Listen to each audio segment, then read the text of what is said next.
Assalamu alaikum. This is Sajid Lal from Qazi Grammar Boys High School, Lahore. Hope you're all fine and doing well at home. This is a new chapter, chapter number 4, reproduction in plant. Plant में reproduction जो है वो किस तरह से होती है, इस चैप्टर में हम पढ़ेंगे. सबसे पहले हम इस चैप्टर की आउटलाइन देखते हैं कि इस चैप्टर में हमने क्या क्या चीज़ें जो हैं वो डिस्कस करनी है. सबसे पहले हम रिप्रोडक्शन की डेफिनेशन के मुतालिक पढ़ेंगे. देन हम reproduction identify the different types and mode of reproduction. Reproduction की डिफरेंट टाइप और रिप्रोडक्शन होती कैसे है ये हम डिस्कस करेंगे. उसके बाद एसेक्सुअल रिप्रोडक्शन और उसकी टाइप्स के मुतालिक हम डिस्कस करेंगे. Then explain sexual reproduction in plant. Plant में सेक्सुअल रिप्रोडक्शन किस तरह से होती है. उसके बाद डिफाइन पोलिनेशन. पोलिनेशन की डेफिनेशन पढ़ेंगे. सेल्फ पोलिनेशन और क्रॉस पोलिनेशन के मुतालिक पढ़ेंगे हम. देन हम डिस्कस करेंगे explain the process of fertilisation. Fertilisation क्या होती है इन प्लांट्स. उसके बाद हम डिस्कस करेंगे list the various factors involve in seed dispersal.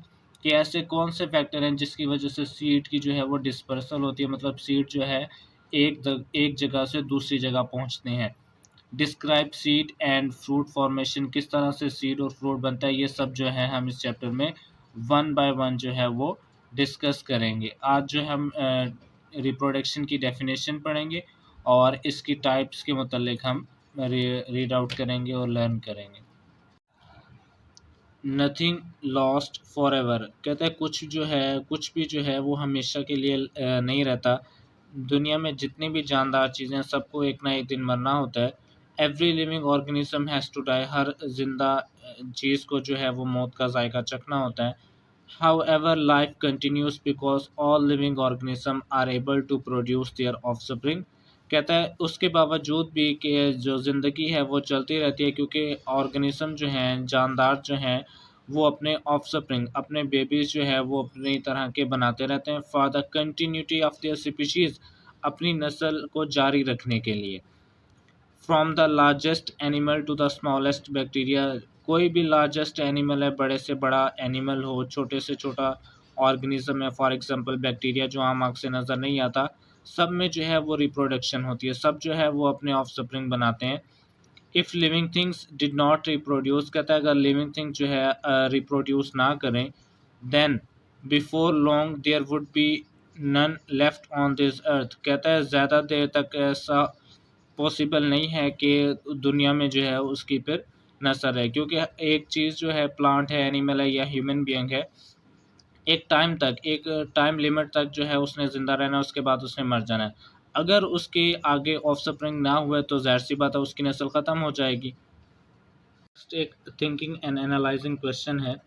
What do you think would happen to our planet and human if plants stopped reproducing. कहता है आपने कभी सोचा है कि क्या होगा अगर प्लांट जो है अपने आप को रिप्रोड्यूस करना जो है वो स्टॉप कर दें. अगर प्लांट्स रिप्रोड्यूस करना स्टॉप कर देंगे तो एक टाइम ऐसा आएगा जो पहले से मौजूद प्लांट थे वो ख़त्म हो जाएंगे. और अगर ज़मीन पर, अर्थ पर प्लांट ख़त्म हो जाएंगे तो प्लांट हमें पता है सोर्स ऑफ फूड है, फोटोसिंथेसिस के ज़रिए वो अपनी खुराक बनाते हैं और हमारे लिए वो सोर्स ऑफ फूड हैं. इसी तरह से टेम्परेचर को मेंटेन करते हैं और सबसे बड़ी बात प्लांट जो हैं वो ऑक्सीजन प्रोड्यूस करते हैं. और ऑक्सीजन जो है वो तमाम जितने भी एनिमल्स हैं सबके लिए ज़रूरी है. अगर ऑक्सीजन नहीं होगी तो कोई भी एनिमल जो है वो ज़िंदा नहीं रह सकेगा. तो इस तरह से कोई भी लाइफ जो है वो ज़मीन पर पॉसिबल नहीं होगी. तो ये प्लांट्स की अहमियत है. Make a list of your answer. इसके अलावा भी अगर आपके जहन में कोई और आंसर आता है तो वो आपने अपनी कॉपी पे उसको जो है वो राइट कर लेना है. रिप्रोडक्शन. शॉर्ट क्वेश्चन पूछा जा सकता है. Define reproduction. Reproduction is the biological process of producing new young ones. कहता है एक ऐसा बायोलॉजिकल प्रोसेस है जिसमें नए यंग वंस जो हैं वो प्रोड्यूस किए जाते हैं फ्रॉम पेरेंट ऑर्गेनिज्म. मतलब वालदैन से जो पेरेंट्स से जो बेबीज बनते हैं, इन प्लांट्स की बात हो रही है, उसको कहा जाता है reproduction. It is because of the reproduction that life continue from generation to generation. कहता है ये रिप्रोडक्शन ही है जिसकी वजह से जो लाइफ है वो एक जनरेशन से दूसरी जनरेशन तक कंटिन्यू है, जारी है। यहाँ से लेकर यहाँ तक आपको जो है वो डेफिनेशन याद करनी है कि रिप्रोडक्शन का मतलब क्या है। पेरेंट्स से जो है वो ऑफस्प्रिंग का बनना।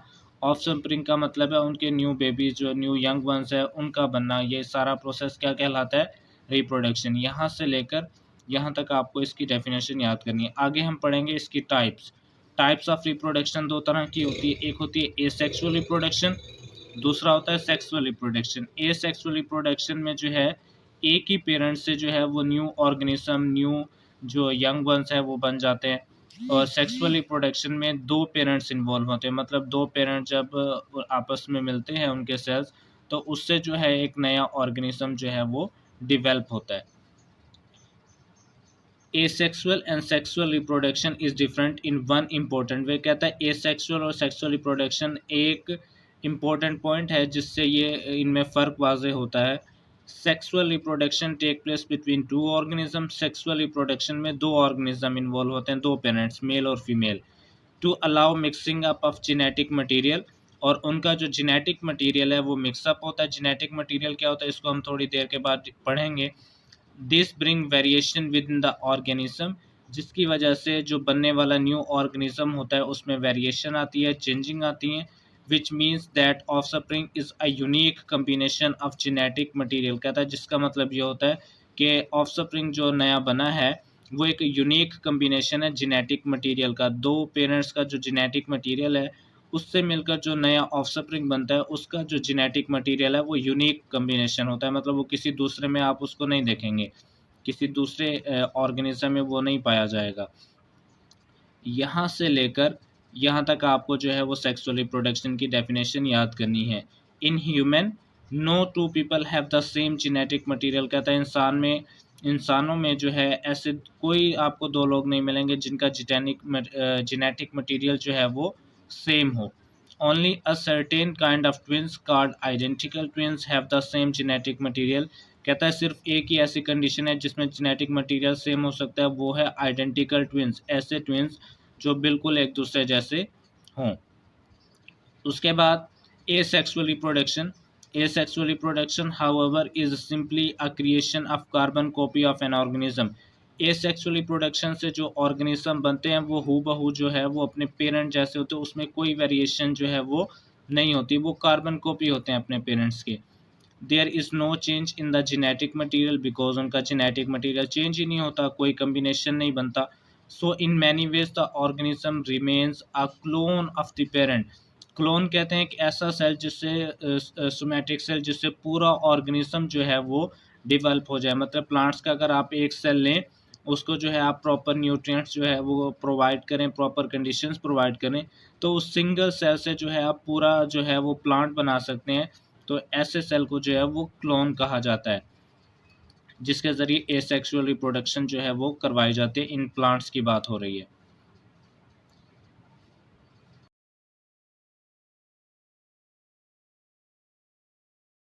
हमारे पास दो डेफिनेशन है, ऑफस्प्रिंग क्या होते हैं, जेनेटिक मटेरियल क्या होता है। Offspring is the formation of a new independent organism, एक नए आज़ाद ऑर्गेनिज्म का बनना।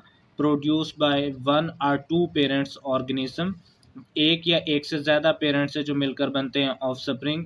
It is the young one of a plant और एनिमल, किसी भी प्लांट या एनिमल का जो यंग वन है, जो बेबीज़ है, उसको कहा जाता है ऑफस्प्रिंग, मतलब बच्चों को। अब एक बड़ा प्लांट है उससे कोई नया प्लांट बनता है सीड के ज़रिए जो है वो उस प्लांट का ऑफस्प्रिंग हो सकता है। इसी तरह से जिस तरह से एनिमल्स के बेबीज़ होते हैं उनको ऑफस्प्रिंग कहा जाता है। तो ये ऑफस्प्रिंग की डेफिनेशन है, यहाँ से लेकर यहाँ तक आपको इसकी डेफिनेशन याद करनी है। उसके बाद जेनेटिक मटेरियल हमने पढ़ा हुआ है कि हमारा जो बॉडी है ऑर्गेनिज्म की, प्लांट, एनिमल या ह्यूमन बीइंग, सब जो है वो सेल से मिलकर बने होते हैं। और सेल के अंदर जो है न्यूक्लियस मौजूद होता है जो पूरे सेल की एक्टिविटीज़ को कंट्रोल करता है। और न्यूक्लियस में जो है क्रोमोसोम होते हैं, डीएनए है, प्रोटीन है। और उसी न्यूक्लियस के अंदर जो मटेरियल है उसको ये जेनेटिक मटेरियल कहा जाता है। Genetic material is a basic instruction that is code of life present in the nucleus of our cells। that gives different characteristics to a species like color of the flowers, height of the plant. किसी भी plant के अंदर जो genetic material है ना, वो decide करता है कि उस प्लांट की जो है वो कैरेक्टरिस्टिक्स क्या होंगी, उसमें फूल कैसा बनेगा, उस पर फल कैसे होंगे, उस प्लांट की हाइट कितनी होगी, उस फ्लावर का कलर क्या होगा। तो ये सारी चीज़ें जो हैं जेनेटिक मटेरियल कंट्रोल करता है। तो ये ऑफस्प्रिंग की डेफिनेशन है और ये जेनेटिक मटेरियल की डेफिनेशन है। This is all about today's lecture. Thank you so much.